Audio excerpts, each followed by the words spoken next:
اپنے نیوٹرلز کو کہنا چاہتا ہوں کہ ابھی بھی کورس کریکشن کرنے کا ضرورت ہے.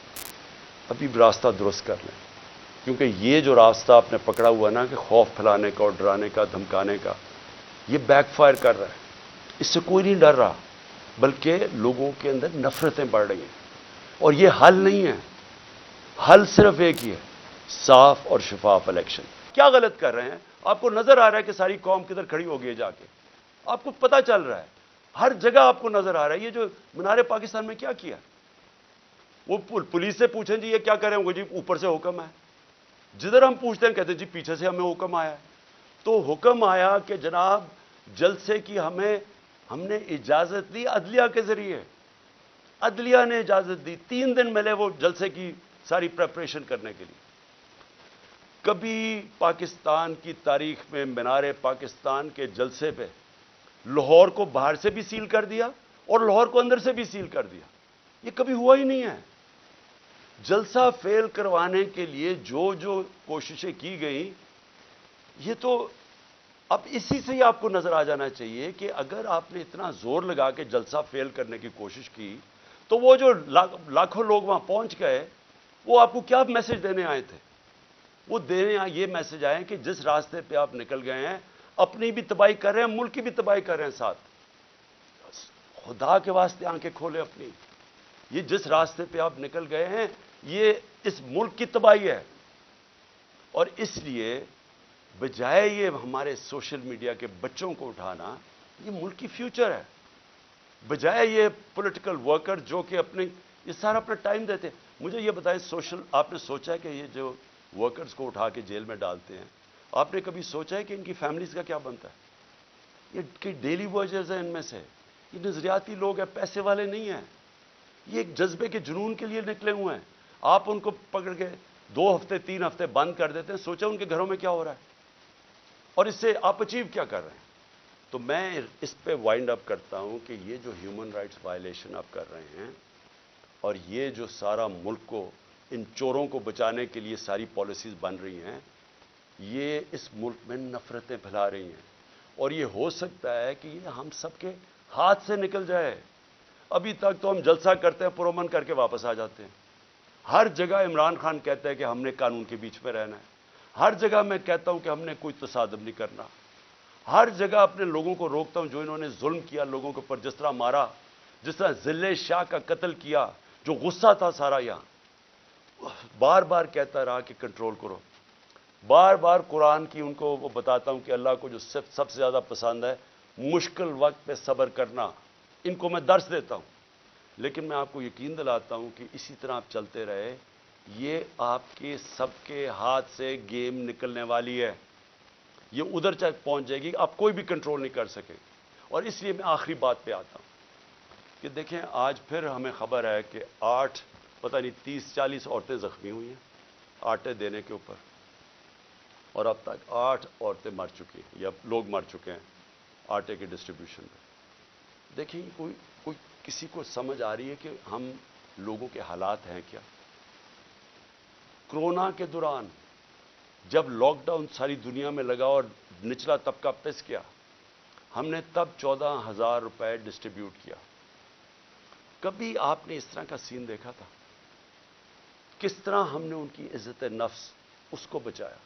ہم نے خواتین کو بلایا سکولز کے اندر, پرامن طریقے سے وہ بیٹھی, وہاں بیٹھ کے ان کو باقاعدہ ان کے بینک اکاؤنٹس کھول کے ان کو چیکس دیے تاکہ ان ذلیل نہ ہوں. سڑکوں کے اوپر لائنیں میل میل کی لائنیں نہ لگے. یہ اس طرح آٹے کی بوری اٹھاتے نقصان نہ ہو, انجریز نہ ہو, زخمی نہ ہو. ہم نے اس لیے کوشش کی کہ ان کی عزت بھی محفوظ رہے اور ان کو جو ضرورت ہے پیسے کی وہ بھی مل جائے.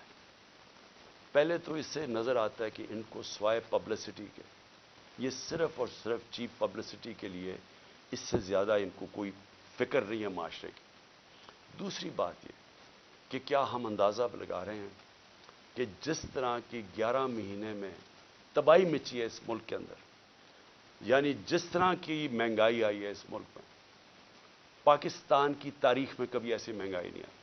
اور پھر ساتھ ساتھ بے روزگاری بڑھتی جا رہی ہے, انڈسٹری بند ہوتی جا رہی ہے, جو آگے حالات ہیں وہ مزید اور بگڑتے جا رہے ہیں. آگے IMF کا سمجھوتا ہونے نہیں لگا. وہ ہونے اس لیے لگا کہ اگر ان کی کنڈیشنز مانتے ہیں تو ان کو پتا ہے کہ آگے مہنگائی اتنی زیادہ ہے, یہ عوام برداشت نہیں کرے گی. کنڈیشنز نہیں مانتے, ملک ڈیفالٹ کی طرف جا رہا ہے. دونوں طرف پھنس گئے ہیں جا کے. اور کیا سب کو یہ سمجھ آ رہی ہے کہ ان کے پاس کوئی جواب نہیں ہے اس کا, ان کے پاس کوئی حل ہی نہیں ہے, کوئی روڈ میپ ہی نہیں ہے.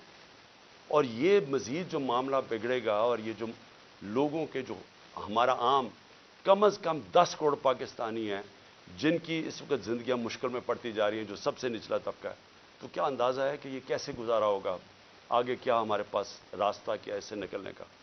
تو میں اس لیے آخر میں اپنی ساری قوم کو کہتا ہوں کہ دیکھیں, ایسا وقت ہے کہ ہم سب کو اپنی آواز بلند کرنی ہے. میں کبھی اپنی قوم کو نہیں کہوں گا کہ آپ نے کسی قسم کا تصادم کرنا, لیکن اس وقت آپ نے اپنی آواز بلند کرنی ہے. جو ظلم ہو رہا ہے, یہ جو لوگوں کو اٹھا رہے ہیں, اس کے لیے میں اپنے وکلا کو کہتا ہوں کہ اگر وکیلوں کو اٹھا رہے ہیں, ان کو کام نہیں کرنے دے رہے, میرے جو وکیل ہیں ان کے اوپر پریشر ڈالا ہوا ہے.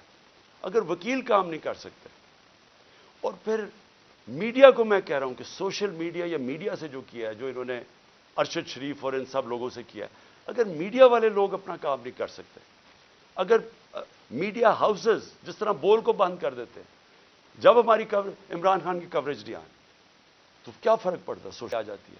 لیکن آپ میڈیا ہاؤسز کے اوپر یہ جو فریڈم آف ایکسپریشن کے اوپر کر رہے ہیں, کیوں نہیں ہے کہ میڈیا اور جرنلسٹ اس کے اوپر اپنی آواز کیوں نہیں بلند کر رہے؟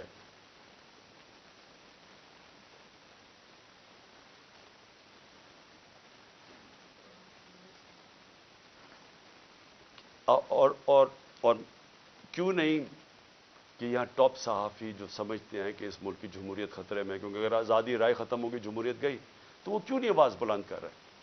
اور میں وکلا کو آخر میں کہتا ہوں کہ کل ایک بہت تکڑی سپریم کورٹ بار کے اندر لائرز کنونشن ہے. اس کے اندر وکلا کو کہہ رہا ہوں کہ پوری طرح اس میں شرکت کریں, کیونکہ یہ جو تقسیم کرنے جا رہے ہیں سپریم کورٹ کو, اس کے لیے پاکستان کے وکلا کو اس وقت سٹینڈ لینا چاہیے, کیونکہ آپ کا کام رول آف لا ہے. رول آف لا کو امپلیمنٹ کرنا پاکستان کی لیگل کمیونٹی کا کام ہے. تو کبھی بھی ہمارا رول آف لا یا ہمارا جو انصاف کا نظام ہے, یہ کبھی بھی اتنا زیادہ خطرے میں نہیں جو آج ہے. تو میں سب وکلا کو بھی چاہتا ہوں کہ آپ متحد ہوں, اور یہ جو اگر بیرسٹر حسان سے کر سکتے ہیں, کسی سے بھی کر سکتے ہیں. اور اگر سوشل میڈیا کے لڑکوں کو اس طرح اٹھا رہے ہیں, وارنٹ کے بغیر نامعلوم لوگ آتے ہیں اٹھا کے لے جاتے ہیں, تو کدھر گئی پاکستان کی وکلا جرنلسٹ کمیونٹی؟ اور ہیومن رائٹس کو کیوں نہیں ہم, جو ہیومن رائٹس کے آج تک آواز بلند کرتے ہیں, کیوں نہیں ان کو یہ نظر آ رہا؟ اور جب تک کہ ہم اس سب ظلم کے خلاف اپنی آواز بلند نہیں کریں گے, بڑھتے جائیں گے. اور میں آخر میں پھر اپنے نیوٹرلز کو کہنا چاہتا ہوں کہ ابھی بھی کورس کریکشن کرنے کا ضرورت ہے. ابھی راستہ درست کر لیں, کیونکہ یہ جو راستہ آپ نے پکڑا ہوا نا کہ خوف پھیلانے کا اور ڈرانے کا, دھمکانے کا, یہ بیک فائر کر رہا ہے. اس سے کوئی نہیں ڈر رہا, بلکہ لوگوں کے اندر نفرتیں بڑھ رہی ہیں. اور یہ حل نہیں ہے, حل صرف ایک ہی ہے, صاف اور شفاف الیکشن.